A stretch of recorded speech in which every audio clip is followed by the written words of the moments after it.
मोदी जी 13 लाख नौकरियां खाली है और SC ST OBC के लिए कम से कम 6 लाख नौकरियां खाली है। वो नौकरियां आप नहीं भर रहे हैं। आप अपने चाहते हुए लोगों को 75,000 की भर्ती करके मैं इतने नौकरी दिया। जब यही हादसा बंगाल में हुआ था तो उन्होंने कहा कि यहाँ के लोगों का शाप ही कारण है, इसीलिए वो मर गए। तो मैं पूछना चाहता हूं मोदी साहब, आप तो सिर्फ 2 करोड़ रिपेयर के लिए वो जो पैसे देकर आपने जो पुल को बनवाया था, तो उस पुल पर चढ़ के नौजवान बच्चे और खासकर बूढ़े लोग भी आज 145 लोग अपनी जान खो पाए। सच बोलने की आदत से मुझे डुबा दिया। ये झूठ बोलने वालों की सरकार अब आई है।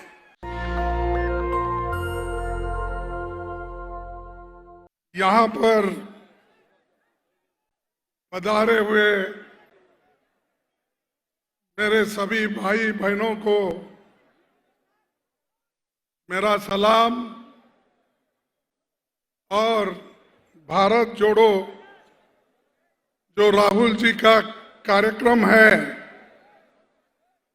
और इसमें लाखों लोग जुड़ रहे हैं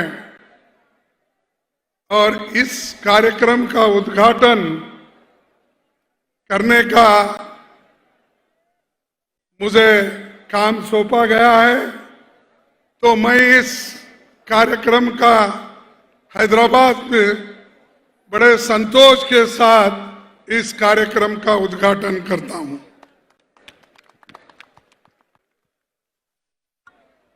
भाइयों, आज इस मंच पे बैठे हुए हमारे कांग्रेस पार्टी के भूतपूर्व अध्यक्ष श्री राहुल गांधी जी, भाइयों, एक कार्यक्रम, बहुत ही बड़ा कार्यक्रम राहुल जी ने शुरू किया। कन्याकुमारी से लेकर कश्मीर तक कम से कम 3,560 किलोमीटर चलने का, लोगों से मिलने का, लोगों के साथ बहस करने का, हर पार्टी के NGOs कोई भी हो, कि आज जो हिंदुस्तान में मोदी सरकार, बीजेपी, RSS सभी ने मिलके जो देश को तोड़ने की कोशिश कर रहे हैं, समाज में एक दूसरे को लड़ाने की कोशिश कर रहे हैं और उसी के साथ भाषा भाषा में लड़ाई, धर्म धर्म में लड़ाई और हर चीज में वो आज अपना हाथ आगे कर रहे हैं। चाहे वो एजुकेशन हो, चाहे वो डेवलपमेंट हो, चाहे किसी भी चीज पर वो अपना छाप बिटाने की कोशिश कर रहे हैं। यहां पर और भी एक बात कर रहे हैं कि जो लोग जिस जगह एक है, एकता से काम करते हैं, मिलजुल के रहते हैं, उनको लड़ाने की कोशिश करते हैं। हैदराबाद स्टेट एक ऐसा स्टेट है जहां पर हिंदू, मुसलमान, सिख, ईसाई, पारसी सभी एक होकर, एकजुट होकर यहां रहते हैं और ये हमेशा हैदराबाद मशहूर है खासकर तेलंगाना, मैं भी इसी एरिया से आता हूं, बाजू में रहता हूं। मैं समझता हूं रेवंत रेड्डी और हमारी कॉन्स्टिट्यूंसी लगी हुई है। तो ये मेरे लिए तो नया नहीं है। और यहाँ का जो कल्चर है, यहाँ का मिलजुल है, सभी लोग जो मिल के रहते हैं, पहले हम देखते हुए आए हैं। अब मैं तो यहाँ से 55 साल से यहाँ पर आते जाते रहता हूँ, यहाँ के लीडरों से मिलता हूँ, यहाँ के लीडर मुझे मिलते थे और बहुत से सीनियर लीडर यहाँ अगर हम यहाँ से गुजरते थे तो हमेशा हमको बुला के अपना समझ के पार्टी की बात करते थे और मिलजुल के एक ऐसा मिलाप था वो कभी नहीं टूट सकता। तो हैदराबाद से, तेलंगाना से हमारा जुड़ाव है और कांग्रेस पार्टी एक ऐसी पार्टी है जो आपकी इच्छा थी, आपकी आशा थी कि तेलंगाना अलग बने, वो अगर किसी ने किया है, कांग्रेस ने किया है। कांग्रेस आज आप जो चाहते थे वो देकर आप सभी को अपने पैर पे खड़ा होने के लिए आज इतना बड़ा निर्णय श्रीमती सोनिया गांधी जी ने लिया। तो इसलिए भाइयों, ये एक जो देन है, इसको कायम रखने के लिए सेंट्रल गवर्नमेंट में कांग्रेस पार्टी को लाने के लिए आप सभी लोग पूरी ताकत लगाना जरूरी है। कोई भी हो, आज यहां पर केसीआर की हुकूमत है। केसीआर की हुकूमत कहां से आई? अरे तेलंगाना से आई और तेलंगाना के लोग उनको दिए, लेकिन उन्हीं लोगों को खत्म करने की कोशिश कर रहे हैं। जो लोग आपके हाथ में यहां पर डेवलपमेंट का झंडा दिया, उन्हीं को आप आज एक एक करके खत्म कर रहे हैं।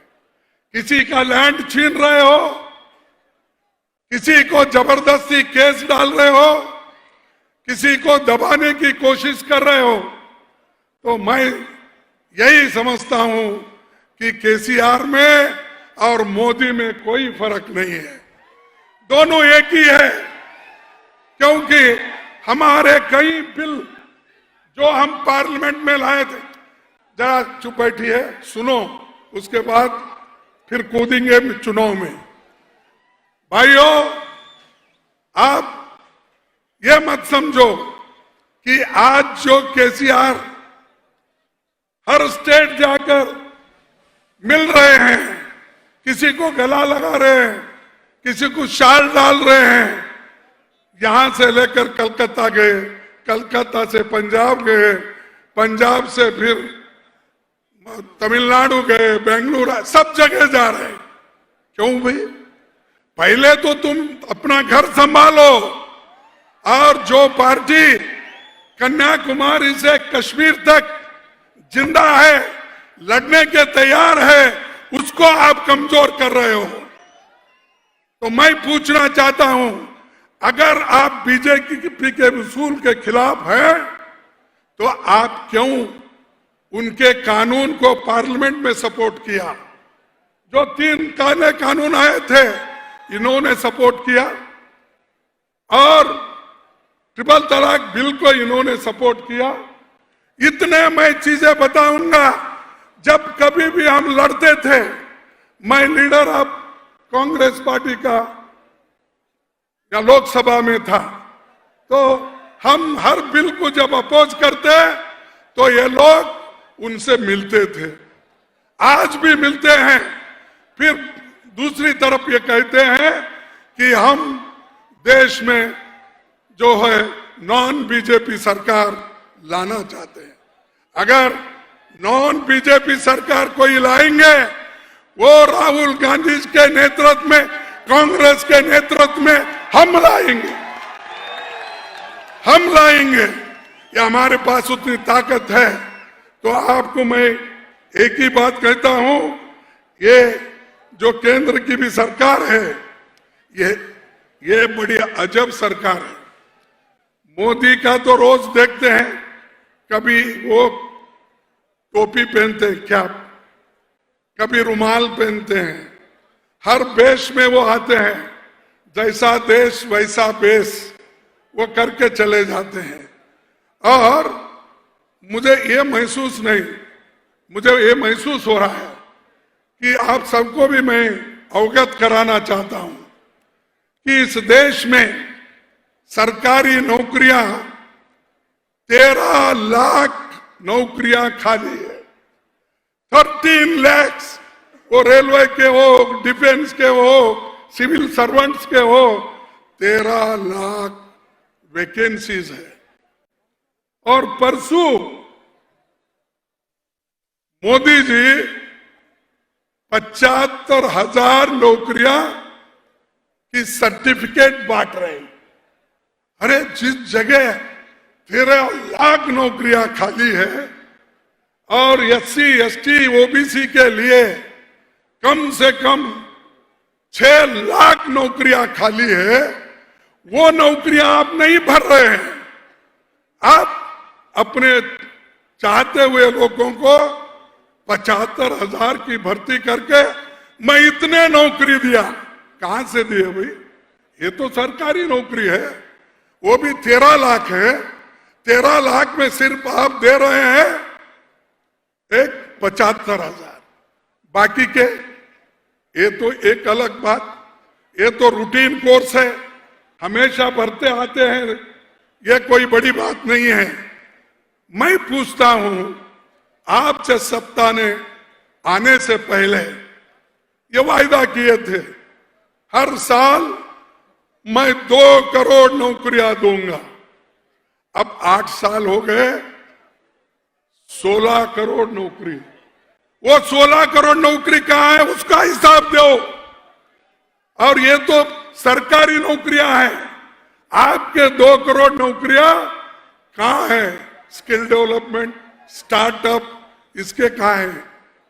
देखो, ये झूठ बोलते जा रहे हैं मोदी जी, और झूठ बोलते बोलते लोगों को, युवाओं को फंसा रहे हैं।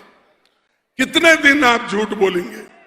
अगर ऐसा ही आप झूठ बोलते रहेंगे, देश एक दिन, इस देश का नौजवान उठ खड़ा होगा, जैसा कि आज भारत जोड़ो यात्रा में राहुल जी के साथ खड़े हुए हैं। चुप बैठो भाई, पुलिस जरा शांति से चुप बैठो। तो ये आज इतने नौजवान लोग क्यों आ रहे हैं कि वो जो उन्होंने वायदा किया था, उस वायदे के मुताबिक वो चल नहीं पाए, इसीलिए नाखुश होकर अब रोड पे आए हैं। लाखों लोग, मैं देखा हूं खुद, मैं कन्याकुमारी में भी इस इनॉग्रल फंक्शन में था, वहां से लेकर हैदराबाद तक, और हैदराबाद से लेकर अब मराठवाड़ा तक, मराठवाड़ा से लेकर उड़ीसा तक लोग लाखों की संख्या में जुड़ेंगे। और आने वाले 2024 में कांग्रेस पार्टी की सरकार सेंट्रल में आएगी। और मैं ये आपसे कहूंगा, यूपीए की सरकार कितने काम किए हैं, लेकिन ये वक्त नहीं है बहुत से नेता बात करने वाले। और क्योंकि बार बार मोदी हमको पार्लियामेंट में पूछते हैं, बाहर पूछते हैं, जब 2 करोड़ का एक रिनोवेशन करके पुल उन्होंने उद्घाटन किया, वो 5 ही दिन में गिर गया और कम से कम 145 लोग मर चुके। जब यही हादसा बंगाल में हुआ था तो उन्होंने कहा कि यहाँ के लोगों का शाप ही कारण है, इसीलिए वो मर गए।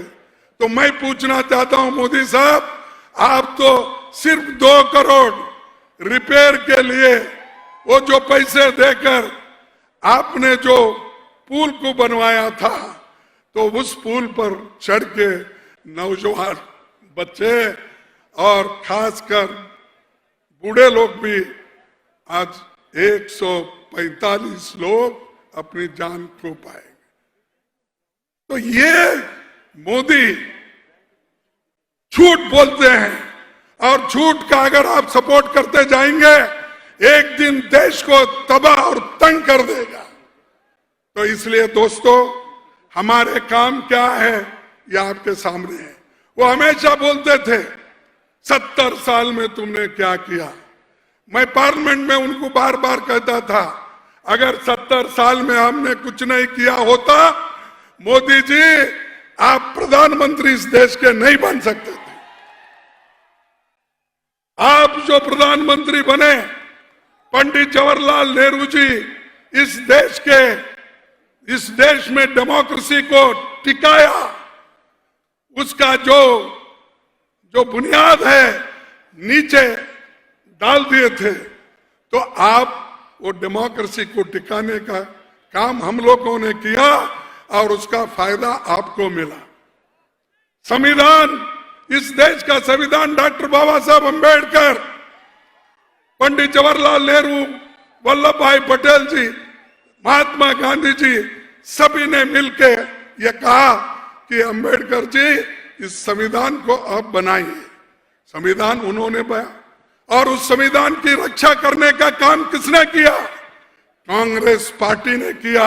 इसीलिए उस संविधान के वजह से, उस डेमोक्रेसी के वजह से आज मोदी प्राइम मिनिस्टर बन के घूम रहे हैं हर जगह। एक गुजरात में कम से कम 6 दिन से घूम रहे। एक इलेक्शन में, छोटी सी एक स्टेट का इलेक्शन, और भी जाने वाले हैं। हिमाचल जैसे स्टेट का इलेक्शन घोषणा करते हैं, लेकिन गुजरात का टाइम टेबल नहीं निकलता, क्योंकि ऐसे उनको बहुत से ऐसे पुल का उद्घाटन करना है जो मुरब्बी में गिरे है, वैसे पुल का उनको उद्घाटन करना है। तो इसलिए दोस्तों, मैं आपसे ज्यादा कुछ नहीं कहता। महंगाई तो बढ़ रही है, अनएम्प्लॉयमेंट एक तरफ, महंगाई, पेट्रोल, डीजल, खाने की चीजें, हर चीज, बच्चों के पेंसिल, रबर, ऐसे चीजें भी मोदी ने जो नहीं छोड़ा, सब कुछ जीएसटी लगा दिया। एक तरफ जीएसटी की मार, एक तरफ महंगाई की मार, एक तरफ अनएम्प्लॉयमेंट, और आज 26 करोड़ लोगों का इनकम केवल 10,000 रुपए महीना है। 28 करोड़ लोग जो काम करते हैं, अब उनमें से 26 करोड़ लोगों की आमदनी वो केवल 10,000 रुपए है। तो आप सोचिए, देश आगे बढ़ रहा है या पीछे बढ़ रहा है। जवाहरलाल नेहरू जी ने इसीलिए तो 5 और प्लानिंग लाए थे, लोगों को अनेक कॉलेज बना के दिए, medical college, engineering college, polytechnic, ITI, और हैदराबाद उसका एक सबूत है। जिस जगह हजारों लोग फार्मेसी में और दूसरे इंडस्ट्रीज में, एचएलए में जो काम करते हैं, ये हैदराबाद बना पब्लिक सेक्टर की वजह से। हैदराबाद को बढ़ावा मिला, इकोनॉमी को बढ़ावा मिला, क्योंकि पंडित जवाहरलाल नेहरू जी की सोच जो थी पब्लिक सेक्टर बनाने का, लोगों को नौकरी देने का। ये एक एक बेच के खा रहे हैं। ये तो इतना बेच रहे हैं, पूछो मत, कि मोदी और शाह मिलके ये 2 लोग और इस देश के 2 अमीर लोगों को बेचते जा रहे हैं। एयरपोर्ट नहीं छोड़ रहे, पोर्ट नहीं छोड़ रहे, रोड नहीं छोड़ रहे, हवा एक खुला छोड़े उसको एक टैक्स नहीं डाल रहे, नहीं तो बाकी सब बेच के खा रहे हैं। अगर मौका मिला, उनको कोई टेक्निक बताया, अगर आदमी जीना है, उसको ऑक्सीजन और हवा होना है, तो उसको कम से कम टैक्स लगाना चाहिए। अगर कहा तो वो भी कर जाएंगे, यानी किसी को नहीं छोड़ा। तो इसलिए ऐसे लोगों को पहले गद्दी से हटाना है। इसके लिए एक होना है। ये छोटी मोटी बातें आप भूल जाओ, कौन क्या दिया, किसको क्या मिला। अरे अगर देश बचा, हम बचे, डेमोक्रेसी बची, संविधान बचा, तो ही सब कुछ मिलने वाला है ना। अगर यही खत्म हुआ तो आपको क्या मिलने वाला? फिर गुलाम बन जाएंगे, फिर चंद लोगों के हाथ में आप रहेंगे। तो इसलिए भाइयों, मैं ज्यादा वक्त आपका न लेते हुए मैं आपसे यही विनती करूंगा, हम मिलजुल के आगे कदम बढ़ाएंगे।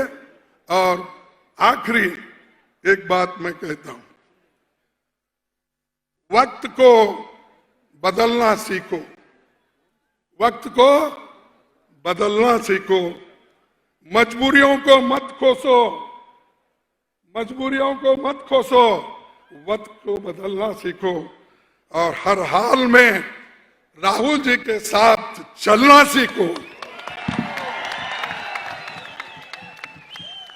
और मोदी जी वो छोटी उड़ान पे गुरूर करते रहते हैं, लेकिन जो परिंदा अपने लिए आसमान ढूंढता है, लेकिन मोदी छोटे छोटे चीजों पे अपने गुरूर बताते, मैंने ये किया वो किया।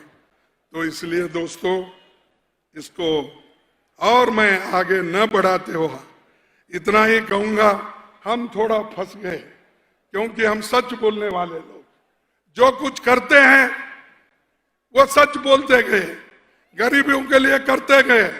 सोनिया जी ने फूड सिक्योरिटी एक्ट लाई, कंपल्सरी एजुकेशन एक्ट लाया और मनरेगा जैसा स्कीम लाया। ये किसके लिए? ये गरीबों के लिए। हमने किया, लोगों को उसका फायदा हो रहा है।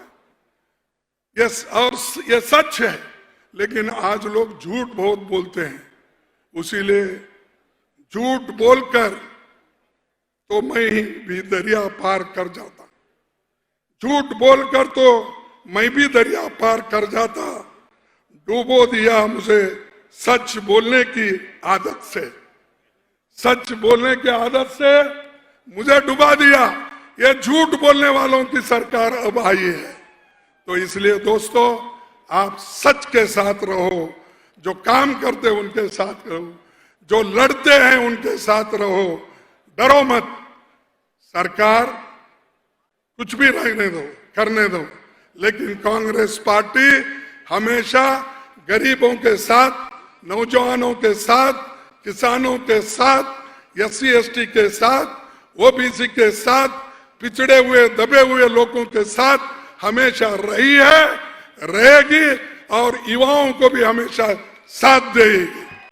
मैं इतना कहते हुए मेरे 4 शब्दों को समाप्त करता हूं। जय हिंद, जय तेलंगाना।